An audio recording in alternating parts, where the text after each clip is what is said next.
Alhamdulillah, vassalatu vassalamu ala rasulillah.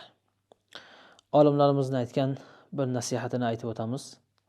Aziz birodarlar, bugungi kunda do'konlar qanchalik ko'p bo'lsa, dorixonalar, aptekalar bundan ham ko'p.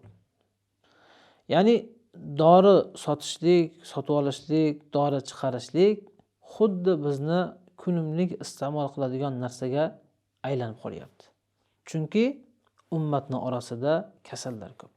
Aziz birodar, o'sha kasalni paydo qiladigan narsa bor ekan. U narsa Alloh subhanahu va taoloning hukmlariga itoat qilmaslik. Ya'ni insonni hayotida ikki xil gunohlar, ikki xil holat bo'ladi.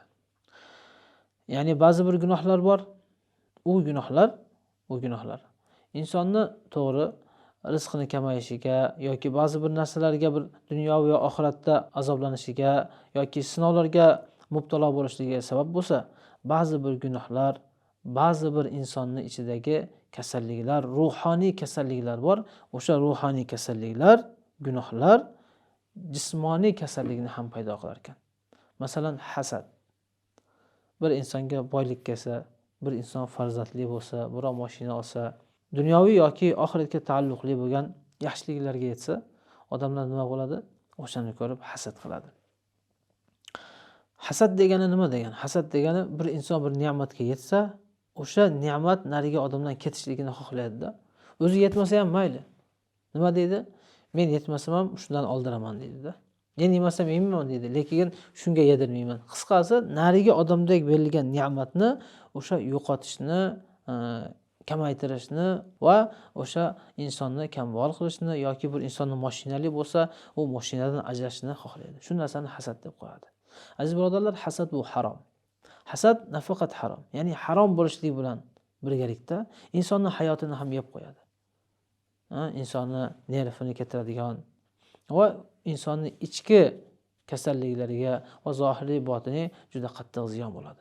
Va Alloh subhanahu va taoloni ne'matiga noshukrchilik va kufronun ne'ma, o'sha Alloh subhanahu va taoloning bergan ne'matiga va taqdiriga norozichilik va bu Alloh subhanahu va taoloni taqdiriga to'liq qarshi chiqqanlik bo'ladi. Shuning uchun azizlar, olimlarimiz aytadi, bir musulmonga yaxshilik yetsa, siz so'yining. Do'stingiz, qo'shningiz, aka-ukangiz, birodarlardan, yaqinlardan, bir qo'shnilardan, qarindoshlardan biror bir yaxshilik yetsa, mashaalloh, xursand bo'laylik. Bir inson bir maqomga yetgan bo'lsa, o'sha insonni ko'taraylik. Xafa qilib, uni tushirishni harakatini qilmasdan, balki o'zimiz harakat qilib o'sib ketsak mayli. Lekin uni tushirishlik bilan biz mashg'ul bo'ladigan bo'lsak, vaqtimiz va boshqa narsalarimiz ham bekordan bekor isrof bo'ladi. Shuning uchun azizlar, hasad yoki bundan boshqa bug'uz, yomon ko'rishlik, adovat, birov bilan dushman bo'lishlik, bularning barchasi insonni, ya'ni botiniy bu gunoh ham va insonni kasalliklarga olib borar ekan.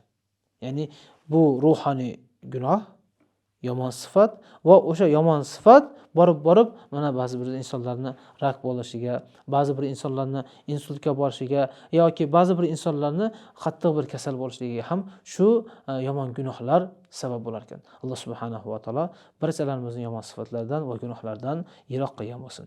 Assalomu alaykum va rahmatullohi va barakatuh.